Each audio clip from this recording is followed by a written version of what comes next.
The PenBBS 499 is the first all-brass fountain pen from this manufacturer. It's largely cylindrical in shape with a gradual taper that starts at the top finial and ends at the bottom finial. It's available in a handful of brass options that feature different stylized patterns and textures, as well as the matte black finish that we have here today. The bottom finial is flat with a polished finish. The top finial is also flat and features a laser engraved P surrounded by lotus flowers. The top finial is fairly thick and it does integrate with a bent metal clip. That's the PenBBS sword style clip, which is springy and functional. The cap then tapers down to a thick metal band which reads PenBBS. It has a stylized lotus, 499, and then another stylized lotus. The cap is a pull-off cap, which is another first for this company. It has a good secure feeling, but it's also very easy to pull off. And it reveals a nice gold-toned stainless steel nib. The nib reads PenBBS since 2005 and an F for fine. The section starts with a flare-up, and then we have a gradual taper down to the bottom. And it features a nice wave pattern that gives you some extra good grip on this metal section. We then have a little step up to the barrel, which again continues to taper down to the bottom finial. In the hand, the pen does have some heft to it because it is mostly made out of brass, but it's very well balanced. And the cap posts deeply and securely. However, again, because it is mostly made out of brass, the cap is a little heavy and it does backweight the pen just a little bit. But in a pinch, you'll have no problem posting this pen. For size comparisons, here's the PenBBS 499, a typical Pilot G2 rollerball pen, and your standard Sharpie. Okay, disassembling the PenBBS 499. Cap pulls off. And to disassemble this cap further, you unscrew the top finial. With it will come the clip, and then you have the cap body, and inside it's just a straight pass-through. There is no cap liner. The only thing that seals off the nib is a little step. And then we have the section which unscrews from the barrel. With that section is the converter that was included in the box. And then you can unscrew the nib and feed, which is part of a unit with a sleeve. And there's our section. And then we have the nib unit, which is inside a collar with O-rings at the bottom and the top. If you want to pull out the nib, I would grab some rubber gripping material, wrap it around the nib, and give it a pull. This will allow you to do a deep clean if you have some ink that's really stuck in between these two pieces. And at this point, you have the pen fully disassembled. To reassemble, let's start with the nib and feed. Place the nib on top of the feed. And if you look closely, there is a ridge at the back of the feed to show you how far to seat the nib. We'll then grab our collar and slide that in place. Make sure it's all the way seated down. Followed by our section, and that just screws into place. Then our converter gets pushed on, followed by the barrel. We'll set that aside and reassemble our cap. Taking our finial and our clip. If you look closely, there is a cutout at the top of the cap, which is where the clip gets placed.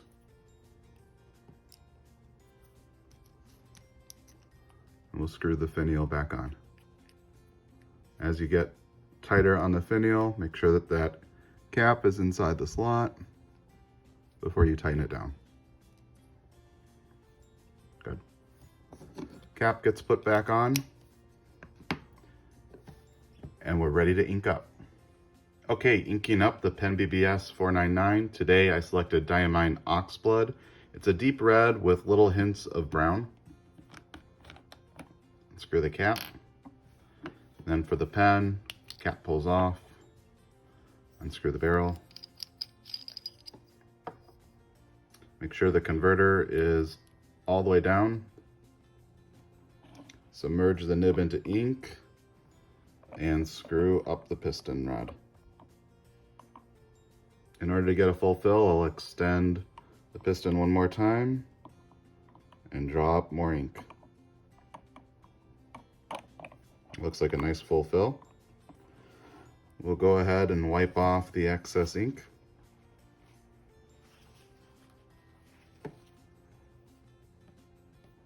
Put the barrel back on.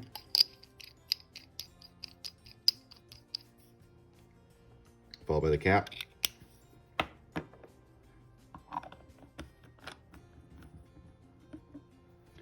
And we're ready to write.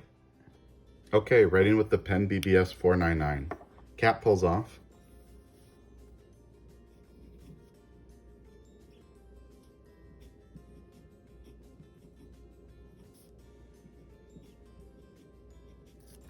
Our nib is a stainless steel fine.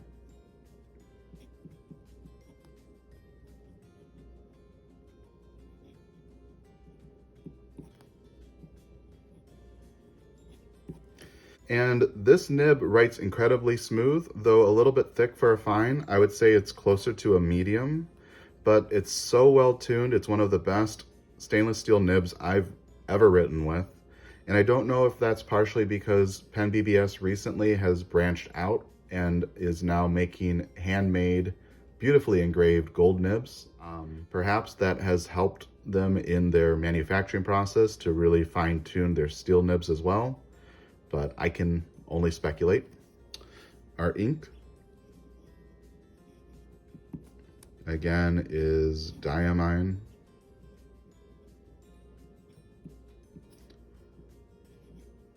Oxblood. For flex, I'll turn the page.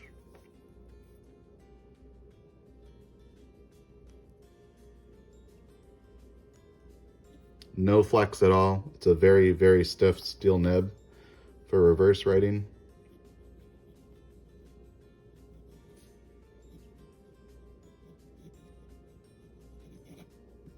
It's actually an excellent reverse writer.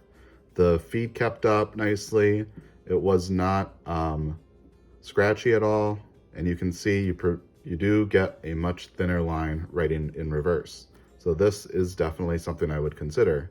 And that's partially due to the tipping on this nib. You can see there's a slight upturn. It's called a mini fude. And that is designed in order to give you a little bit of line variation based on what angle you hold the nib at. And I'll show you an example of that right now. I'm going to hold it at a low angle, a normal writing angle, pretty similar, a high writing angle. You can see it's getting a lot thinner, and then lastly a reverse. So you definitely get some line variation with this nib, though not in the most traditional way with flex. So what do I think of the PenBBS 499? I really like this pen. I think PenBBS really hit it out of the park with this model. Being their first brass model, I like the heft of it. I think it's machined very well. The build quality seems very well thought out. I don't see many parts that are going to wear poorly over time. Perhaps the finish on this matte black might, but only time will tell with that. And the all brass version of this pen, you don't really even have to be concerned about that either. I also noticed that they have some sort of coating over the brass, which is going to prevent it from patinaing over time, which is when the brass essentially becomes a little bit more dull and discolored due to the oils in your fingers. I actually enjoy patina, so it's a little sad to see that. Perhaps that's something that PenBBS could consider down the road. But of course, that's just a very subjective, stylized opinion. But the pen is extraordinarily comfortable in the hand. That grip section gives you a good texture so it doesn't feel like it's going to slip out of your hand. The capping and uncapping of this pen feels fantastic. For the first time this pen company has ever made a pull-off cap, again, they hit it out of the park. In terms of areas to improve, I don't really have very many. I would say on the section, it would have been nice if they included an O-ring at the top to help secure the threads and prevent this section from accidentally getting unscrewed. And I mean, the cap is pretty heavy, so it would have been nice if it's posted a little bit deeper than it currently is, because it does feel a little back weighted. Maybe it's a little bit of a miss, but it would have been nice if they used the same diameter on the lip, on the tip of this section, on the back of this finial, and then the cap could actually engage, and that would give you an even more positive feel, and also it would seat a little bit deeper. So that's one thing to consider. But besides that, I think it's an excellent pen. It's a handsome pen that is appropriate for the office setting, which I appreciate, especially considering most of PenBBS's models are in fairly flamboyant colors.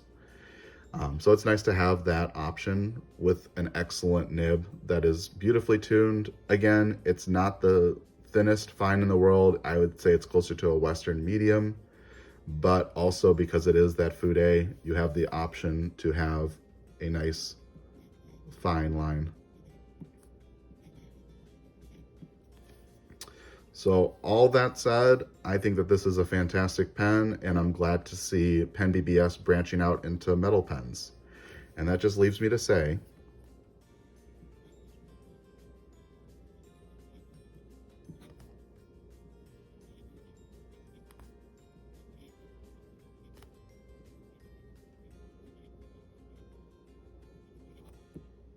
thank you for watching.